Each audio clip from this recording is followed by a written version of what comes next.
तुम्हारा कर्म युद्ध अब आरंभ होने जा रहा है मित्र।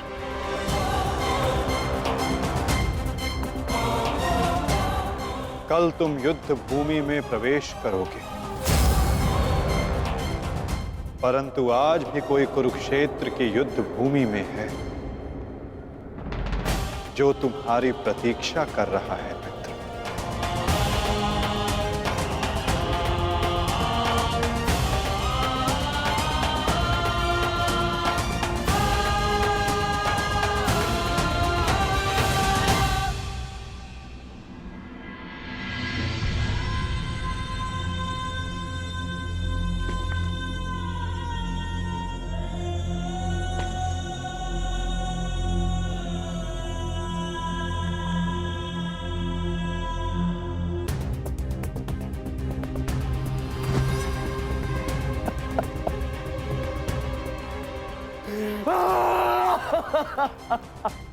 टच रे!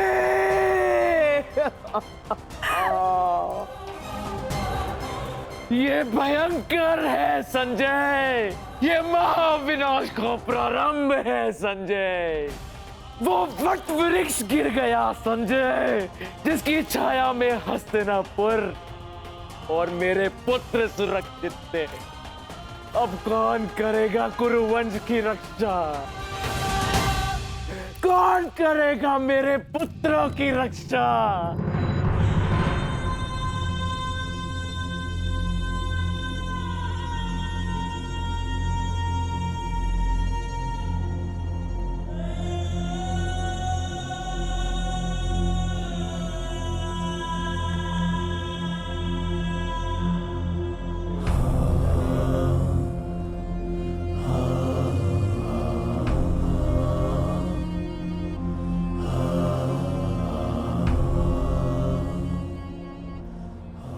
कुरुक्षेत्र में तुम्हारा स्वागत है अंगराज।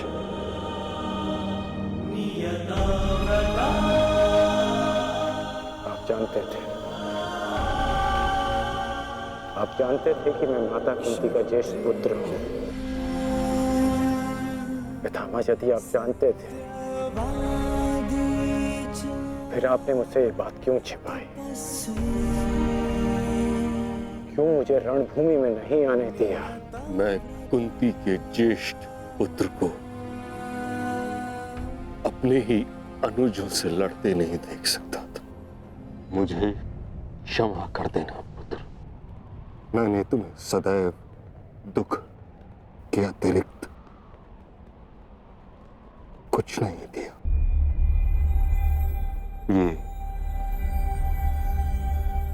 तुम्हारा युद्ध नहीं, क्योंकि मेरी भांति ना तो तुम वचन से बंधे हो, न ही राज्य से। तुम तो सदा परिवर्तन के लिए लड़े हो कर्ण। जन्म पर कर्म की श्रेष्ठता सिद्ध करने के लिए सदैव संघर्ष किया है तुम, परंतु ये भी सत्य है कि तुम जन्म से क्षत्रिय हो। सूत्र क्षत्रिय का सबसे बड़ा धर्म युद्ध नहीं, धर्म की सुरक्षा होता। इस महायुद्ध से विलग रहो पुत्र। मैं वही कर रहा हूं जो परिवर्तन के लिए उचित है। मैंने सदैव अपना कर्तव्य पूर्ण किया है पितामह। अब आप मुझे रणभूमि में जाने से नहीं रोक सकते। आपने जो किया उस पर आपका विश्वास था। मैं जो करूंगा उस पर मेरा विश्वास है, और मेरा विश्वास है कि दुर्योधन युधिष्ठिर से कहीं अधिक सक्षम शासक है।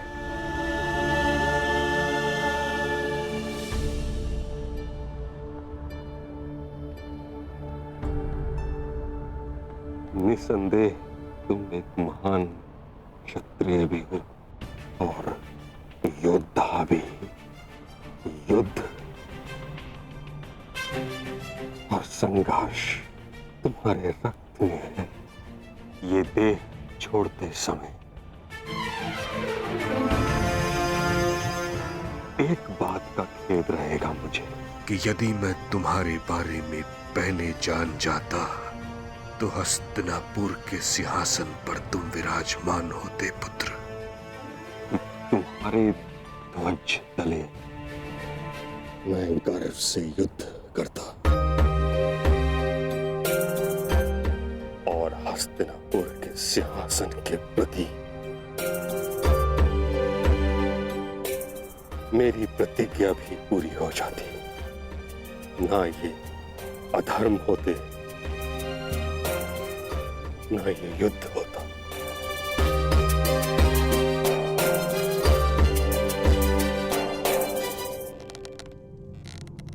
तुम्हारे पुत्र हस्तिनापुर की रक्षा बनेंगे, यही इनका कर्तव्य है और यही नियति।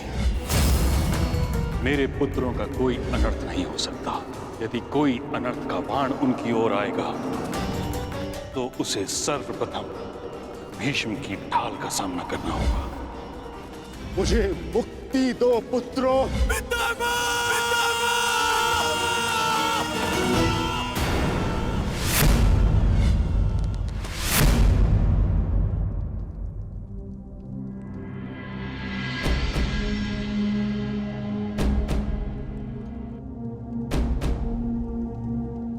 पार्थ,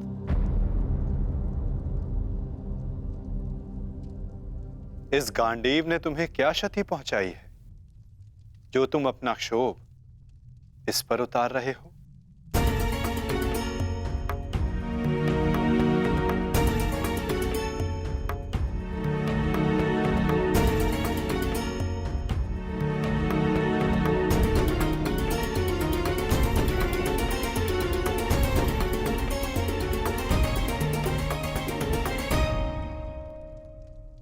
आज तुमने जो किया निसंदेह बहुत कठिन था पार्थ। बहुत साहस चाहिए अपने श्राद्धेय पर प्रहार करने के लिए, और ऐसा करके मनुष्य का मन टूट जाता है, अशांत हो जाता है।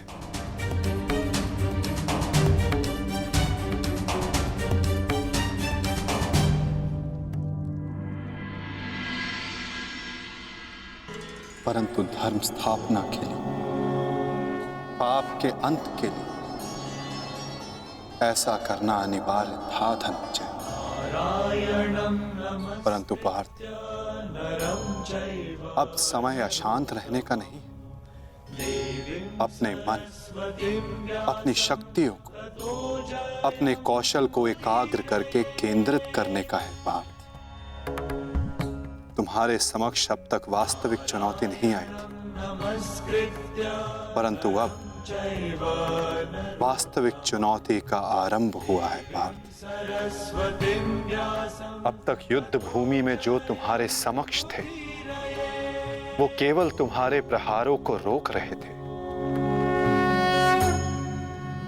परंतु अब कल जो युद्ध भूमि में तुम्हारे समक्ष होगा वो अपने सबसे घातक प्रहार तुम पर करेगा पार्थ।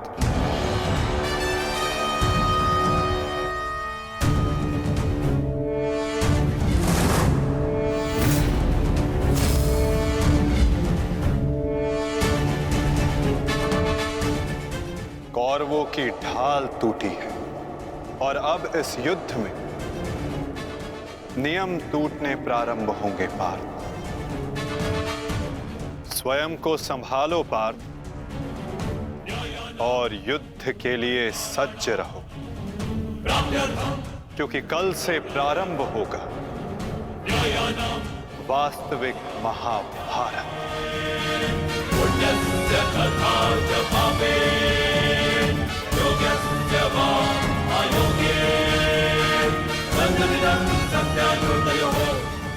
मैं युद्ध के लिए सज्ज हूं माता। यदि तुम युद्ध के लिए सज्ज हो तो कल से यह रणभूमि तुम्हारे सामर्थ्य और पराक्रम की साक्षी बनेगी। मुझे विश्वास है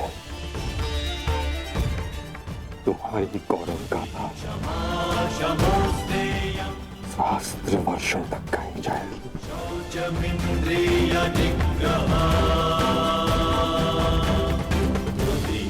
मैं आशा करूंगा कि इस युद्ध के पश्चात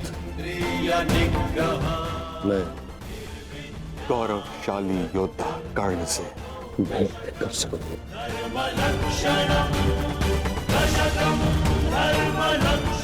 मुझे भी उस क्षण की प्रतीक्षा रहेगी पिता।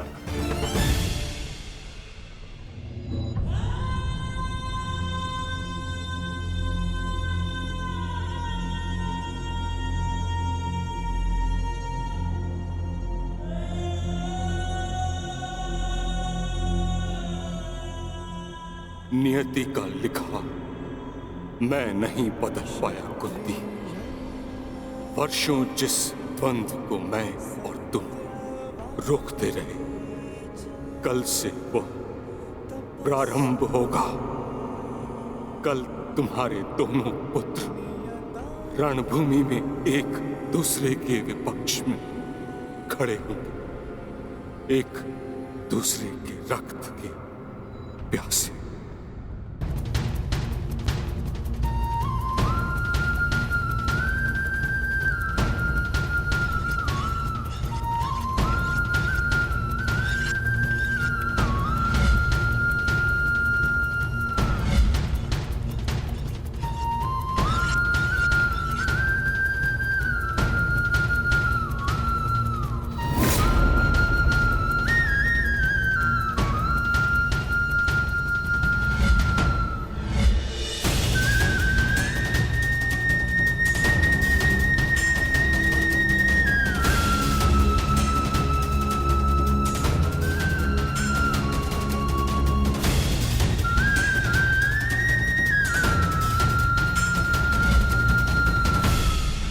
संसार के सर्वश्रेष्ठ धनुर्धर महाबली महामहिम भीष्म बाणों की शैया पर है। महाविनाश प्रारंभ हो चुका है और इस महायुद्ध में कोई भी जीवित नहीं बचेगा, ना कोई पिता और ना ही पुत्र।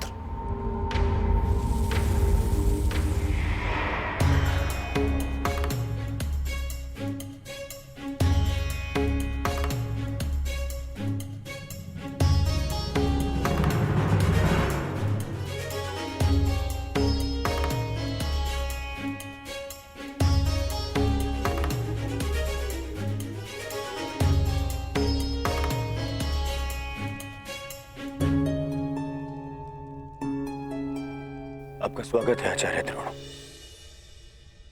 हम सब आप ही की प्रतीक्षा कर रहे थे। आइए।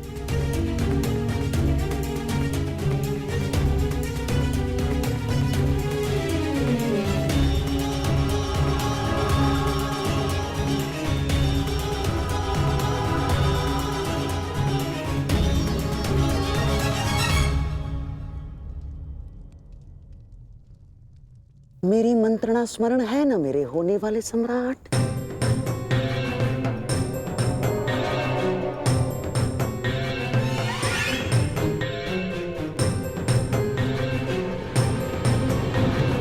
आज का दिन युद्ध भूमि में हमारे लिए दुर्भाग्यपूर्ण था।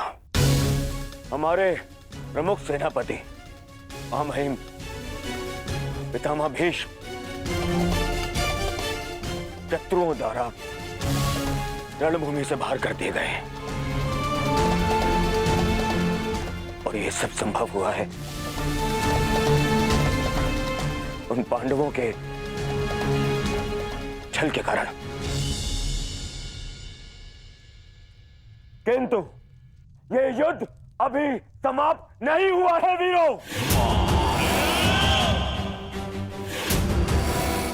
यह युद्ध तब तक शेष है तब तक हमारी अंतिम सांसें शेष है। और मैं दुर्योधन ये वचन लेता हूं कि मैं इस स्थल का प्रतिशोध लूंगा, अवश्य लूंगा।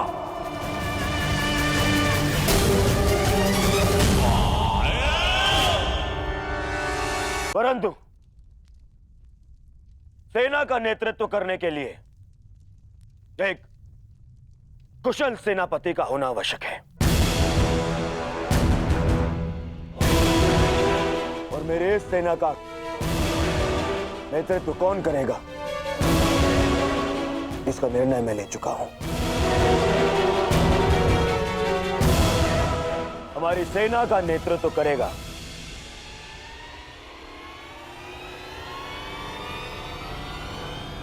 मेरा मित्र अंगराज कर्ण।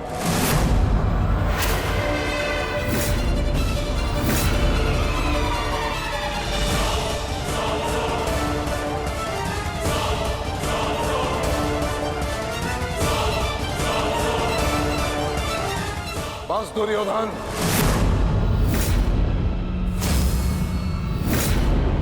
ये मेरा अपमान है और यह मत भूलो कि मैं तुम्हारा गुरुदेव हूं,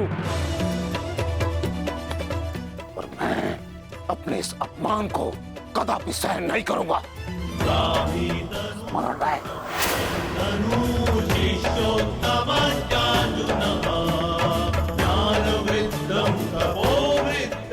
आज हस्तिनापुर का दुर्भाग्य है कि महामहिम बाणों के शैया पर लेटे हैं। बहुत अधिक पीड़ा हो रही है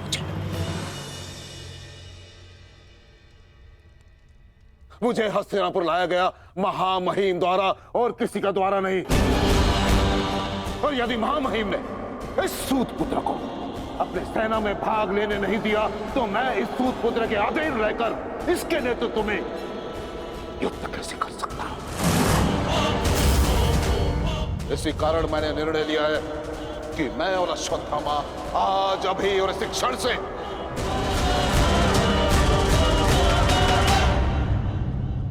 कौरवों के पक्ष का त्याग करते हैं। आचार्य,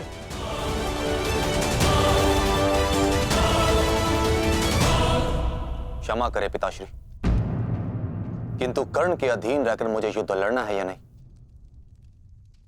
ये निर्णय आपका नहीं, मेरा।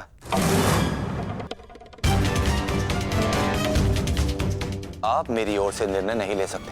बस, अपने पिता और आचार्य से विवाद करने की अनुमति ना तो धर्म देता है और ना ही तुम्हारे भीतर का योद्धा। और एक योद्धा भी किस पक्ष से युद्ध करेगा, इसका निर्णय ना तो उसके आचार्य लेंगे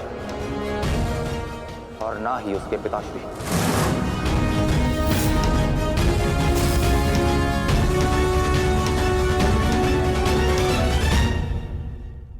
मेरे आदेश की अवहेलना करने का तो साहस कभी मत करना अश्वत्थामा। निर्णय ले लिया है मैंने कि आज अभी और इस क्षण से हम कौरवों के पक्ष का त्याग कर रहे हैं।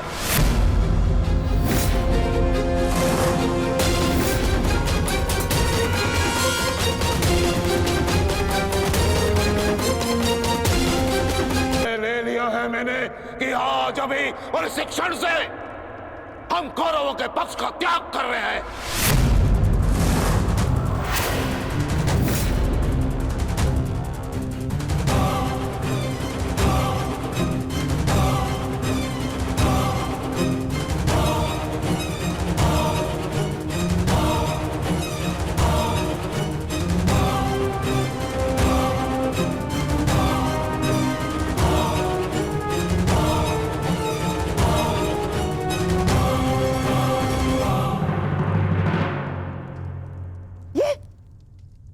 ये क्या किया तुमने?